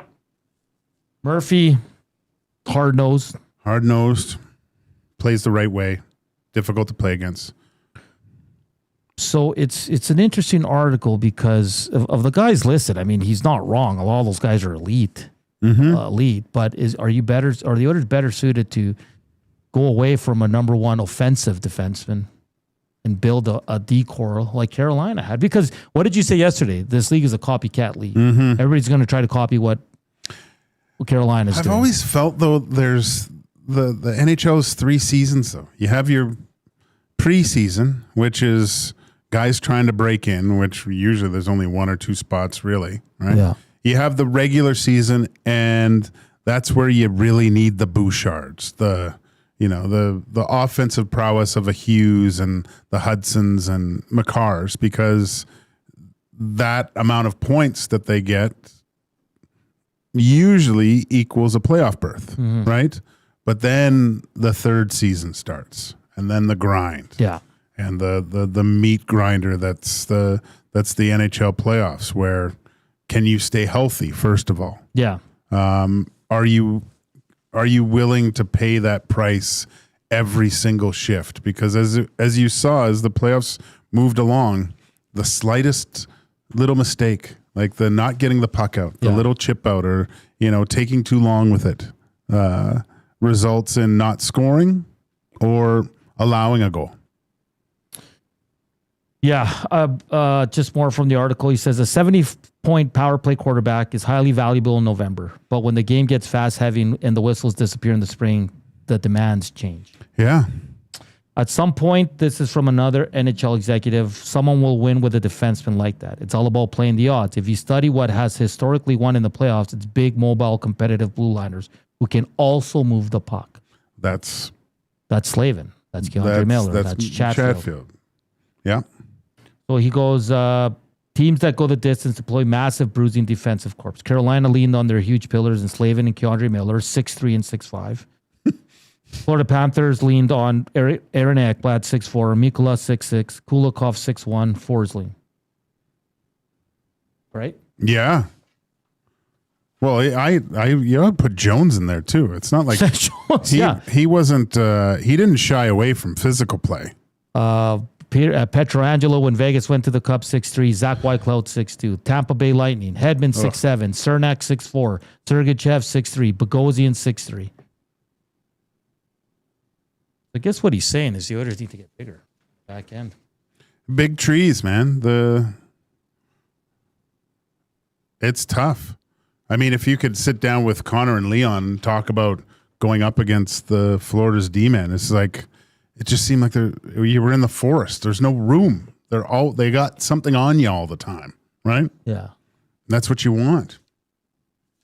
And like they just wore out Montreal too, right? If you look back at that series, you were looking at Montreal going, God, they're playing so much on the perimeter. They're not even going because you don't want to, and you can't. You don't have success, right? You play into their hands. Vegas did a good job, but they're a big team. Yeah, they're a big team too. The public will continue to look at scoring leaders and give Norris trophies for the game's top point getters. But until an offensive defenseman who may not be the most athletic proves they can be the definitive number one on a Stanley Cup champion, NHL front offices will continue to bet on the premium physical traits that historically win in the playoffs. So I'll ask you this. The Edmonton Oilers in their 2 Stanley Cup playoff runs, who is their best defenseman? Well, Ekholm, that first one, right? He was really good. Well, Bush was good Bush too. was great. Bush was great, that first one. So is that where it lies the problem, that their best defenseman was an offensive defenseman? Because that's what he's saying. Like outside of Makar, right? Well, Yeah. I mean, because Hedman's elite too, man. Like we're not looking at a plug here. Like Hedman.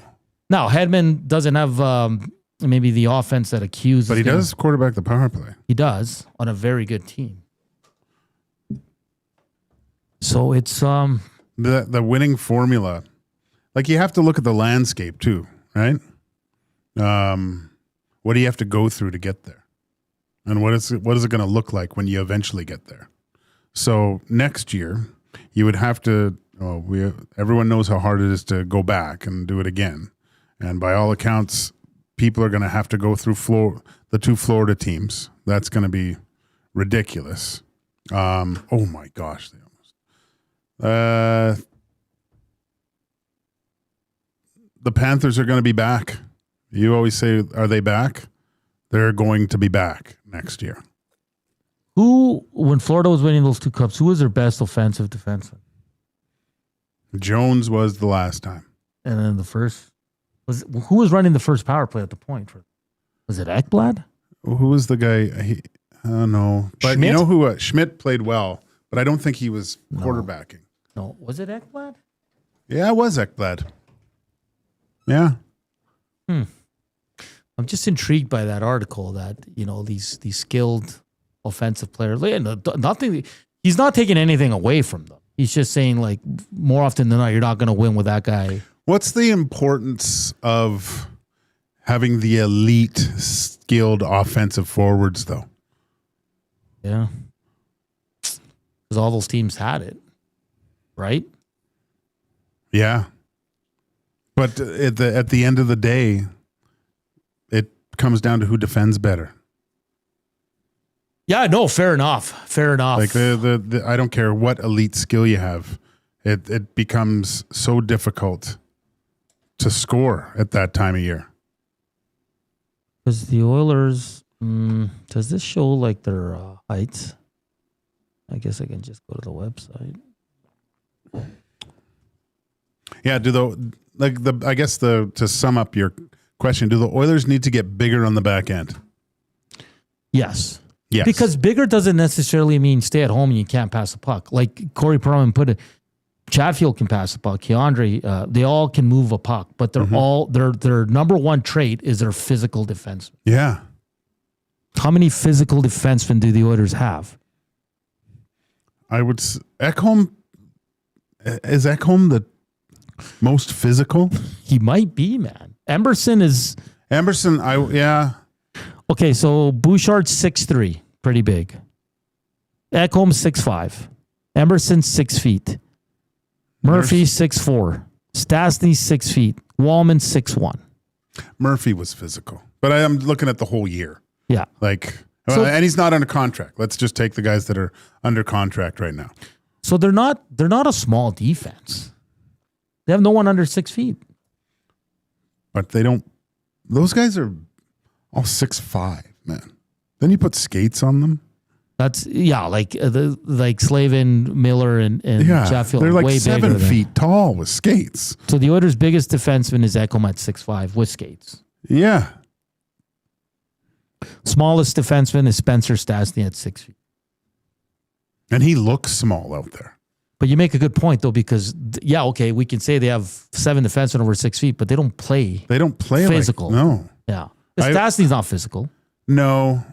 Wallman can be. But by what I mean physical is it's very hard all over the ice, especially in the defensive zone with them, right? Yeah. When you go into the corner with them, it's like, ugh, this guy again, right? You watch the battles of Eichel and Miller in the corner. Like, they were battling hard. And I feel Ekholm does that on a regular basis. I've always been wanting Nurse to do more of that. Well, in the article, there's one point where someone points out, I can't remember if it's an executive or a former, I think it's an executive. And he goes, when you're dumping in the puck into the corner, whether it's going to be hard or not. And I think with the Oilers, more often than not, they know it's going to be an easy battle. You want to find out who the easiest defenders to play against in the corner of the Oilers are?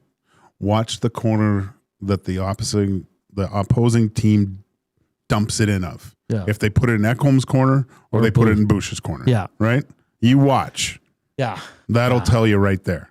Because Bouchard's great offensively, Gage. We all know that. He almost had 100 points. We've seen him play really well defensively, but let's be honest, he's not physical. No. Well, I don't think he's ever been physical. No, he's not a bruising guy in his own end. Has he ever? I've never seen him have an open ice hit. No. To tell you the truth. I could say the same thing for Nurse.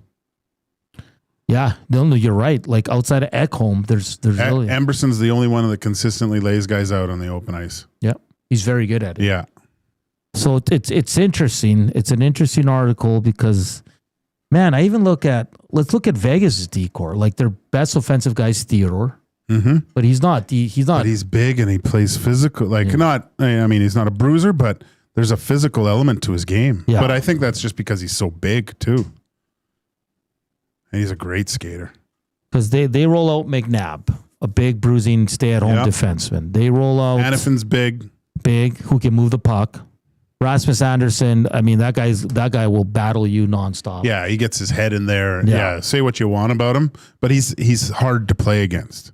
Yeah, Korzak tough, Lawson tough.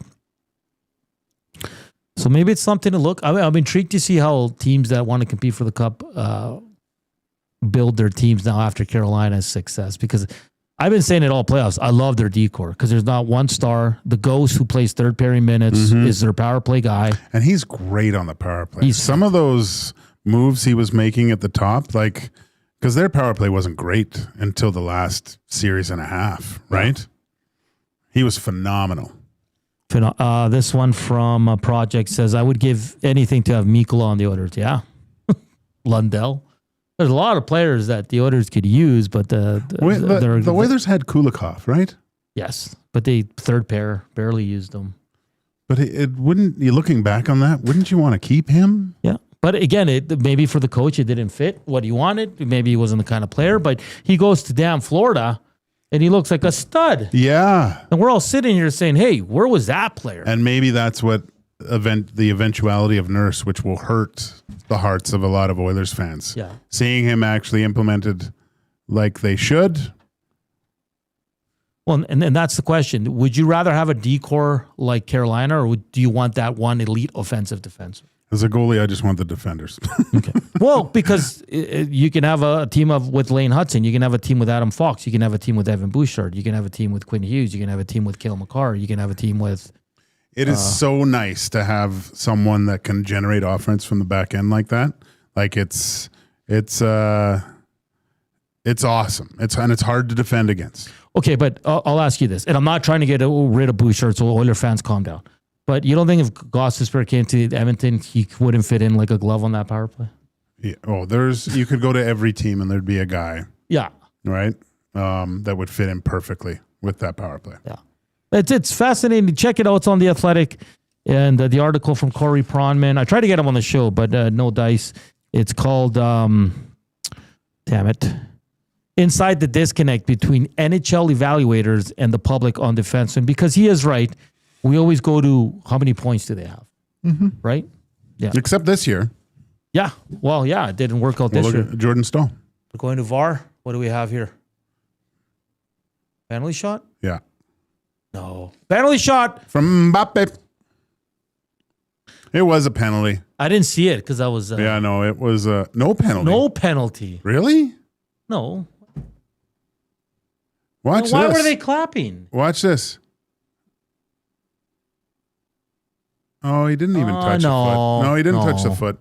Mbappe. That's a good no call.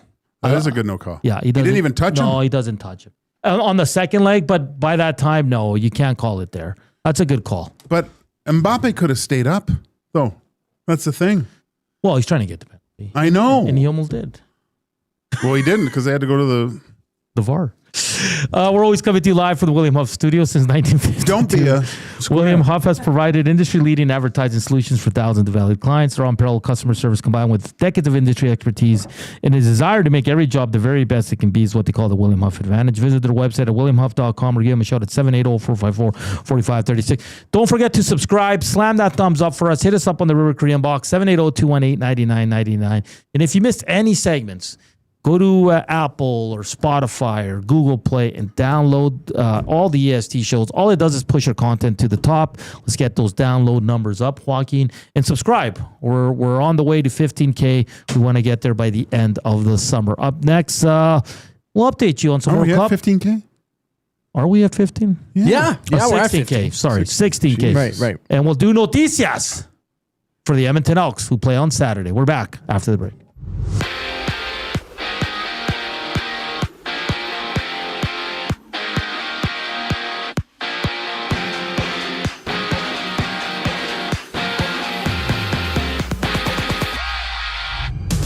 Vegas has announced that John Tortorella is out as the team's head coach for next season. The 67-year-old posted an overall record of 21-8-1 with the Golden Knights. Meanwhile, Pierre LeBrun has reported that Ducks defenseman John Carlson is set to hit free agency. The 36-year-old played a total of 28 games with Anaheim. For the Elks, they've added 2 offensive linemen, 25-year-old national John Boss and American Joe Cooper. Boss won the Grey Cup with the Argos in 2024, while 6'7" Cooper spent the past 4 years with Slippery Rock University in NCAA Division II. Today's World Cup schedule, 4 matches on tap. In the 62nd minute, it's 0-0 between France and Senegal. At 4 o'clock, Iraq and Norway hit the pitch before Algeria challenges Argentina. At 7 in baseball, Toronto Boston open a 3-game set at 4:45. Dylan Cease on the bump for the Jays. Peyton Tolley for the Red Sox. And from Wenatchee, it's the Riverhawks playing the first of 4 against the Apple Sox. Listen to the full game on any of EST's audio streams. First pitch scheduled for 7:35. EST Afternoons returns after the break here on Edmonton Sports Talk. I'm Zachary Kubish, keeping you in the loop. Ready, Western Tough. Lamley's Workwear is calling all tradespeople, oil and gas crews, construction workers, farmers, and hard-working Canadians. Built for the job with quality craftsmanship, job site protection, and cowboy-worthy durability. Trusted brands like Airy at Work and Wrangler Rigs, designed for performance and all-day comfort on the toughest sites. No matter the season, Lamley's has the workwear you need. Shop the full range now at lamleys.com/work. LAMMLES. When you cater with Royal Pizza, you're getting the same great pizzas, pastas, and salads you love, just bigger and built for a crowd. Perfect for teams, offices, or parties, Royal Pizza's catering brings real value around $10 per person. Delicious, high quality, and easy. If you like their pastas, you'll love their catering pastas even more. Visit royalpizza.ca or contact your local store for exact pricing and details. So come on home, Royal Pizza, still making it great. Looking for flooring? Paramount Flooring has it all. Sales, service, and expert installation. With options for every style and budget, open 7 days a week. We've got you covered. Quick delivery and in-stock deals. Plus, EST listeners get 10% off. Visit ParamountFlooring.ca today. Goodwill is one shopper, finding something I never knew I needed. A jacket, a deal, one donor, letting go of something so someone else can move forward. One program participant. Learning. Trying. Building skills. Building confidence. Building a future. One purchase, one donation, one job, one choice. Goodwill is the power of one. The power of one. The power of one. The power of one. Goodwill Industries of Alberta. It all starts with one. Celebrating the 40th anniversary of its groundbreaking release, Strange Animal. River Cree Resort and Casino and K97 proudly present a very special evening with Gowan, live playing his chart-topping classics from this iconic 80s album and more. Gowan Strange Animal 40th Anniversary Tour, July 2nd in the venue. Tickets at rivercreeresort.com. River Cree Resort and Casino. Excitement. Bet on it. When you bet with Play Alberta, you give back to Alberta. That's because it's the only app in the province that puts all revenue directly back into supporting programs and services that Albertans rely on every day. So next time you place a wager on your favorite team, know that you're also making a difference across the province through Alberta's General Revenue Fund. Visit playalberta.ca/EST to learn more. That's playalberta.ca/EST. Must be 18 plus. If you gamble, use your game sense.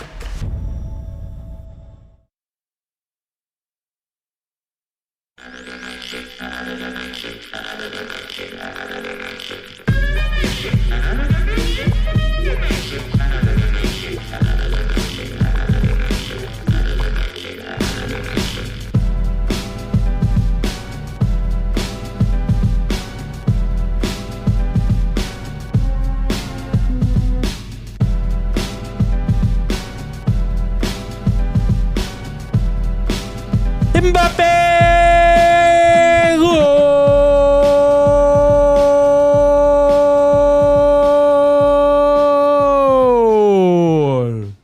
That was pretty good. It was good.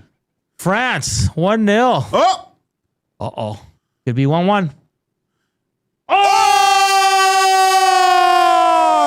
Offside. Offside. Is it? Yeah. Oh, crap. How was that offside? Welcome back to EST Afternoon. Where's the blue line?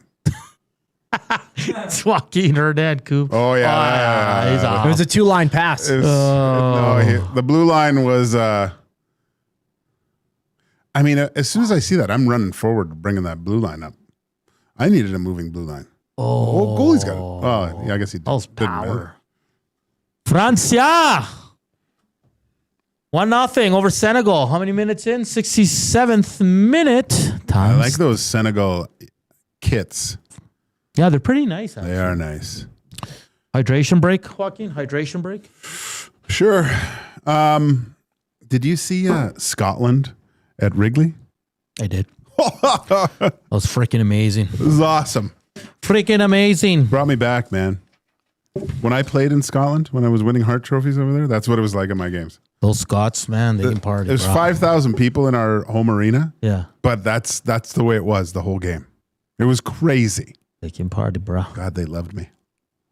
Let's get to Noticias, brought to you by the Edmonton Elks. The Edmonton Elks home opener this Saturday, June 20th. It's going to be big as they host the Montreal Alouettes. Lock in your tickets at goelks.com/tickets.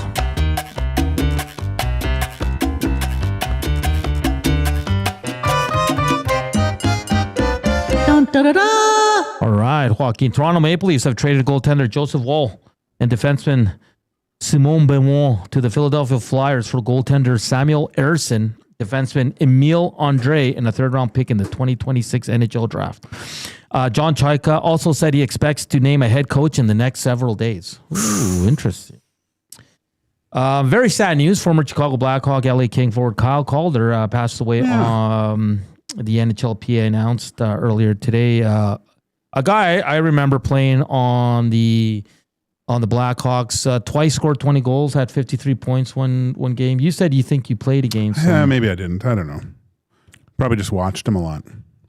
Yeah. Very sad news. Very young, man. 47, 48 years old. Mm-hmm. Man, that's tough. Blue Jays kick off a 3-game set from... Oh, man, I'm dry. What's the stadium in Boston? Wrigley?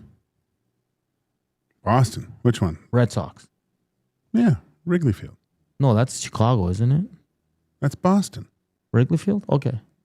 In Boston. Chicago is...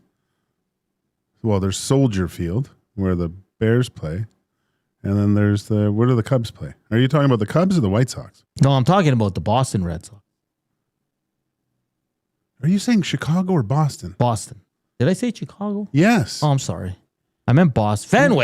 Fenway. Wrigley is Chicago. Yes. Right? Okay, I'm wrong. Thank you, Adam. And the hydration break. It's Tuesday. The Edmonton Elks have added national offensive lineman John Boss and American offensive lineman Joe Cooper to their practice roster. Boss spent some time with the Argos. They've suffered some injuries in week 1, so very interesting there. We'll see what happens with the Elks. I'm intrigued for depth chart day on Friday, Joaquin. Nice. Wow, do you guys need a baseball refresher? Yeah. Sorry, that's my bad. Hey. You can make mistakes, all right? Hey, calm down, everybody. Jeez. There's no need for name calling, or you'll be banned. If anything, this World Cup has taught us is unity. Yes. Oh, that's a great point. Hey, yesterday in the World Cup, there's 4 ties in the 4 games. The first time that's happened since 1958. Really? Yeah. There's some great saves too, man. Uruguay. You see the Netherlands pump up song? How they go to the left? To the right. That's awesome. I like it. I like it a lot. Very excited for the football today, Joaquin. Especially Argentina. Oh. Watch Lionel Messi. Lionel. I like that. Yeah. You said Boston, Hernan. So now yeah, but I got it wrong. You said Boston, and I said Wrigley. Yeah, I know, but I didn't know either, so I can't say anything. It's Fenway. Yes. This one says, so now the nurse return is Joseph Wall. Hey, man, you might not be too far off that. Oh, boy. Yeah, Toronto clearing cap space to fit nurse, this one, Texas.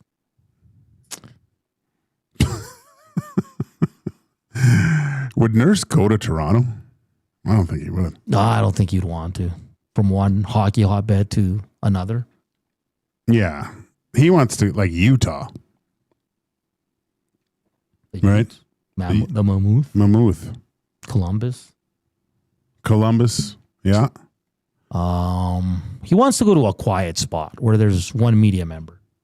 Yeah. Like legitimately. Well, I mean, you could go to most places in the States and there's only one guy, usually.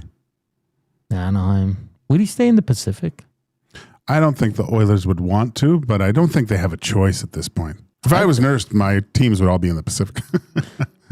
What if it's Vancouver? I don't think he wants to go to that crap. Well, it's not a crap show anymore, but hey, the New York Knicks were at the game. Really? They showed OG Anunoby, yeah. What does the OG stand for? What's his real name? Chuck asked him, so. You like how I talk about Chuck like I know him? Mm-hmm. Mm-hmm. His name is Ogugwa. Ogugwa. It's a Nigerian name. Oh, okay. Yeah. But he goes by OG. Well, which is probably doesn't really roll off the tongue. No.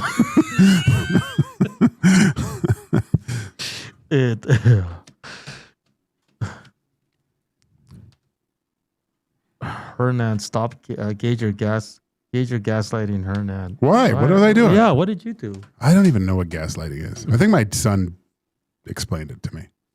It's like picking a fight, I think.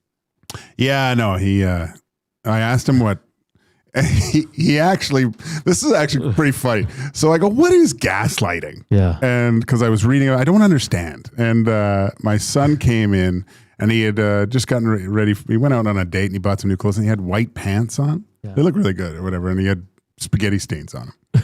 And he comes in and goes, the stains, I don't have a stain on my pants anymore. And I go, what are you talking about? There's a stain. I don't have a stain on my pants. I go, look at your pants. He goes, no, I don't have a stain on my pants.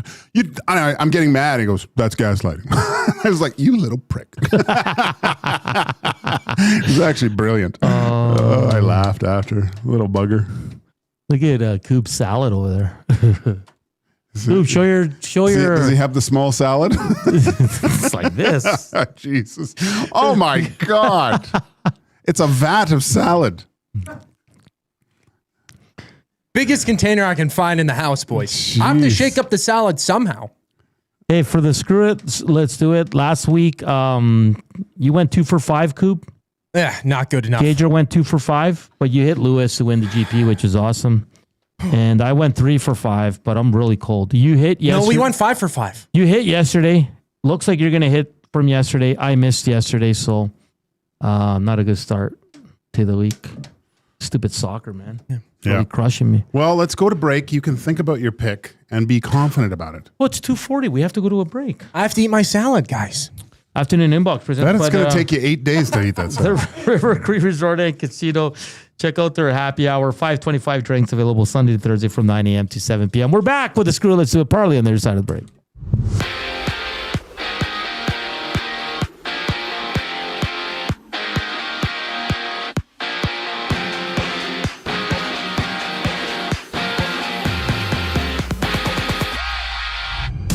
From Vegas, the Golden Knights have announced that John Tortorella is out as the team's head coach for next season.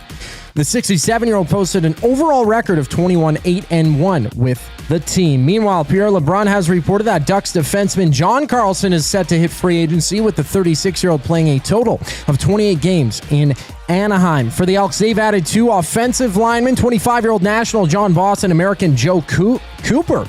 Boss won the Grey Cup with the Argos in 2024, while 6'7" Cooper spent the past 4 seasons with Slippery Rock University in NCAA Division II. Today's World Cup schedule, 4 matches. Right now, France leading Senegal 1-0 in the 78th minute. After that, 4 o'clock, Iraq and Norway hit the pitch before Algeria challenges Argentina at 7. To baseball, Toronto Boston opened their 3-game set at 4:45. Dylan Cease on the bump for the Jays. Peyton Tolley for the Red Sox. And from Wenatchee, it's the Riverhawks playing the first of 4 against the Apple Sox. Listen to the full game on any of EST's audio streams. First pitch just after 7:30. Tonight, we toss up on the Screw It, Let's Do It Parlay next here on Edmonton Sports Talk. I'm Zachary Kubish, and you're up to date. At Firehouse Subs, our subs are freshly toasted, stacked high, and crafted to satisfy. Each sub is piled high with premium meats, melty cheese, and toasted to perfection. Firehouse Subs brings bold flavor to every bite, all served on a freshly toasted roll. But we're not just feeding Edmonton, we're fueling it. Dig into the brisket hat trick, piled with slow-smoked brisket and melty cheese. Or go to the Firehouse Subs fan favorite, the Hook and Ladder. Made to order with smoked turkey, honey ham, and Monterey Jack cheese on a perfectly toasted roll. With 15 Firehouse Sub locations across Edmonton and the greater area, it's easy to grab a hot and hearty sub close to home. Firehouse Subs. Hot, hearty, made to satisfy. When gambling, set a budget before you play. Stay informed and visit GameSenseAB.ca to learn how. Remember, if you gamble, use your game sense. Kayaks, bikes, camping gear? Make space for summer fun with Sentinel Storage. Spend more time on adventures with your outdoor gear and less time looking for them. Sentinel Storage. Try 4 weeks free. Visit sentinelstorage.ca for details. It's the weekend. The sun is out, and everyone, yes, even the kids, are bored. Bring them to the Canadian Brewhouse. Our patios have games to keep the whole family going. Rooftop views, real turf to run around on, and misters for when the summer gets serious. Oh, and we've still got the game on. Always. All day, all weekend, all summer. The Canadian Brewhouse, Canada's best patios. You've heard the name, but what does it mean? For over 66 years, William Huff Advertising has supplied signage from screen printing to digital to LED with design, production, and install in-house. It's a one-stop shop for all your signage needs. Edmonton owned and operated, William Huff has been trusted by the biggest companies and teams in the City of Champions and many others across the country to do the job. If you're looking for a way to get the word out about your company or event, they are the answer. Go to www.williamhuff.com. Their results speak for themselves.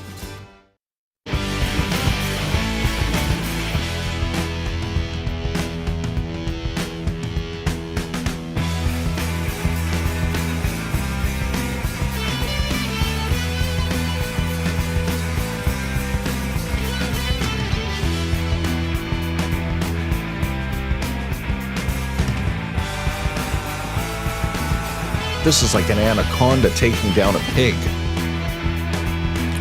Final segment here on EST Afternoons. Portions of this hour brought to you by the Canadian Brewhouse. Afternoons just got a serious upgrade at the Canadian Brewhouse. Happy hour runs Monday to Saturday, 2 to 6 p.m. with deals starting at $3.99. Make the smart move and head to the Canadian Brewhouse. It's Joaquin Gage, Hernan Salas, Zach Kubish. In the 80th minute, France leads Senegal 1-0. The goal to Mbappe. 3 other games still to come, 4, 7, and 10 p.m. Up next, it's Norway, Iraq, and then Argentina, Algeria. And then the late game is Jordan and Austria. So lots of games. Then tomorrow another round, and then we'll get into the second games for all these teams, including Canada on Thursday against Qatar. Qatar. Let's get to the screw. Let's do it parlay, boys. Where do you want to go? We'll hit the jingle. Oh yeah. Yeah, come on. Let's do it. No delay. Let's take a risk today. No sense being safe. We need a huge payday. Over under 20.5 bites for me to finish my huge vat of salad, boys. I don't remember where I'm at. This is a pretty What are you large... using to eat it? A shovel? Yeah, an entire spade. Jesus. A trowel, actually, handheld. Oh. Pocket size. Mbappe. Oh! Oh, no, it's not Mbappe. Brazola. You can't do that every time. Oh, my gosh. I would not make it as a soccer commentator. It's the darts, man. Yes! My parlay's still alive. Barcola scored. Barcola. Vamos! 2-0. 2-0. Francia. Not only a good drink of the bar, good on the pitch, too. A Barcola. Oh, Lord, give me the strength. Okay, let's go. Cool. Okay, so 7 o'clock, Argentina and Algeria hit the pitch. It's minus 244 for Argentina to win, so I'm going to go with that, make the safe bet. Well, I was asking you, Hernan, in the Well, don't ask me, man. No, I always do, because you're the soccer man. It's, I mean, Algeria. first up for both. Algeria. Yes, first match for both teams in the World Cup this year. Argentina beat Iceland 3-0. Had a 2-0 victory as well. They've been on a 3-match win streak. A couple 0-0 draws, but they've been looking pretty solid. You don't have to defend your pick, man. I'm not. I'm just giving the info. That's a good pick, bro. I searched up. I was like, hey, how many times has Argentina and Algeria played one another? The answer was one time. It was a 4-3 decision in 2007, so quite a long ways back. But AI told me that Argentina got a 4-0 victory somehow during this year's World Cup, which clearly hasn't happened. Said during group stage. So I was like, hey, I mean, AI supposedly knows. Sure. What do you got, Walk? I'm going to go with Norway to win. Okay. Oop. Norway. Yeah, I got to pick a goal scorer then. Just to get this. Because we're minus 143 right now in our bet. Oh, you want to make it big So it won't time. matter. It doesn't have to be ridiculous. Well, who would be a good goal scorer then? What if I stayed away from El Soccer? Actually, no. Or how about if you won a goal in the first 16 to 30 minutes? Something like that. You know what I mean? Yeah, I know what you mean, dog. Well, let's take a look. Go Shots. Okay, I'm gonna go Over under 5.5. Julian Alvarez. Hold on. Oh, where is he? What if I do this? Julian Alvarez, first goal scorer for Argentina. I like it. Okay. No? Sure. Okay. It's not going to happen, but. Oh, you know what? Go with Messi. The Messiah is just, I just never know when he's going to score, right? He's so... Just do it. Come on, do it. Screw it. Or should I do my fun corners? Well, whatever you're thinking today, go with the opposite. Sorry, guys. I'm so indecisive. I hate this about my... Well, you want to go so many different ways. What did I say to do during the break? But you're off gallivanting around the studio. I'm sorry. It's just the way I am. I'm just a weirdo. You know what you're doing, Hernan. Okay, you know what? Enough with the dilly-dally. Come on. Enough with the dilly-dallying. I'm going to go with... Yeah, Julian Alvarez, first goal scorer in the Argentina game. First goal scorer. So plus 445 for that. He's really good. Third favorite. Third highest favorite? Anytime he would be plus 152, but you want a first goal scorer. All right. Let's have faith. Argentina money line, Norway money line, and Julian Alvarez to be the first goal scorer for Argentina tonight. Good pitch, Hernan. Good pitch. All right. There's no confidence. I'm sorry, guys. Oh, that's okay, man. It's a screwless soup parlay. Because I was going to go Austria, but then the bet would be really low. I hope. Well, did we pick Austria to win? No. No, we could go, all favorites. I know there was a parlay earlier. We don't want him to win. There was. Then I can text my Austrian buddy and tell him he sucks. Yeah.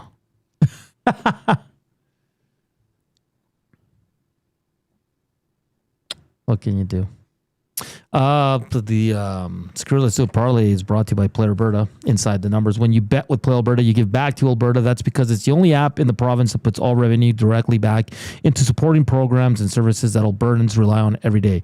So next time you place a wager on your favorite team, know that you're also making a difference across the province through Alberta's General Revenue Fund. Visit playalberta.ca/EST to learn more. That's playalberta.ca/EST to learn more. Nice. On this day in 1978, Grease, starring John Travolta and Olivia Newton-John, premiered in theaters.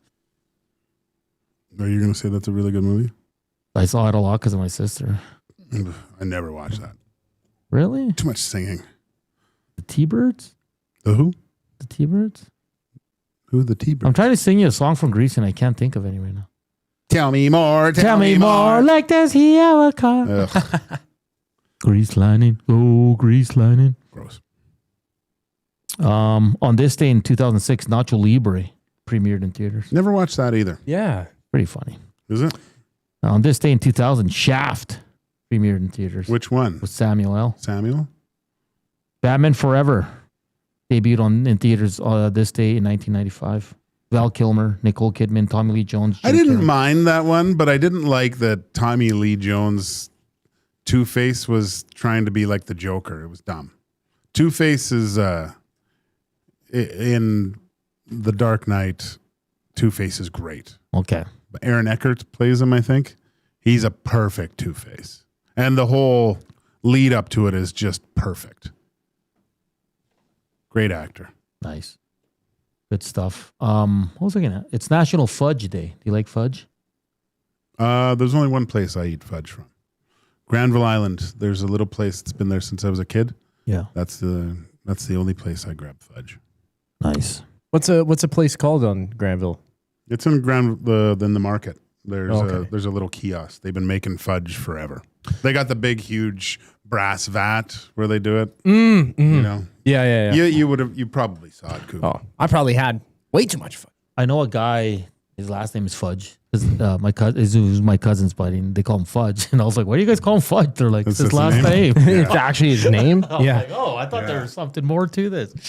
I did make another bet this morning, boys. I have France to win. I have Holland to score against Iraq. I have Argentina to win. No goals for Algeria, and I have Austria to win. So you're winning these side bets that you're making? No, I'm not. Come on. Okay, this is ridiculous. I'm not winning these. I lost yesterday because every damn game tied. And España let me down. España? Well, you know what won't let you down? Reed Wilkins and Jay Mill. Oh, are they coming up? Oh, yeah. Oh, 3 to 6, man. And 4 o'clock, former Oiler and from Hello Hockey, Sean Bell will be checking in. And at 5 o'clock, as we have every single Tuesday, the Mark Killam Show. 5 o'clock Tuesdays on Edmonton Sports Talk for the entire CFL regular Kill season. him with kindness. Week 3. Oh. Saturday, it'll be the Elks and Els kicking off from Commonwealth Stadium. So Jay Milne was down at practice today. He'll give some updates on that. Tortorella out of Vegas and all that fun stuff coming up. Okay, quickly. I have 4 tickets to the Edmonton Stingers game on Wednesday, the 17th. Text in now, and I'll do it once we're off the air. Name the New York Knicks player that was a former Raptor that won the championship this year. Okay, very simple. Send in his name, and I'll pick one of you. You get 4 tickets to the Edmonton Stingers. You need his real name? No, just whatever. Just last name? Sure. If you misspell it. I was gonna thank our guests, but we raw dogged this one today. We Lock did. in. Look at us. Holy smokes. 2-0. 2-0. France leads Senegal.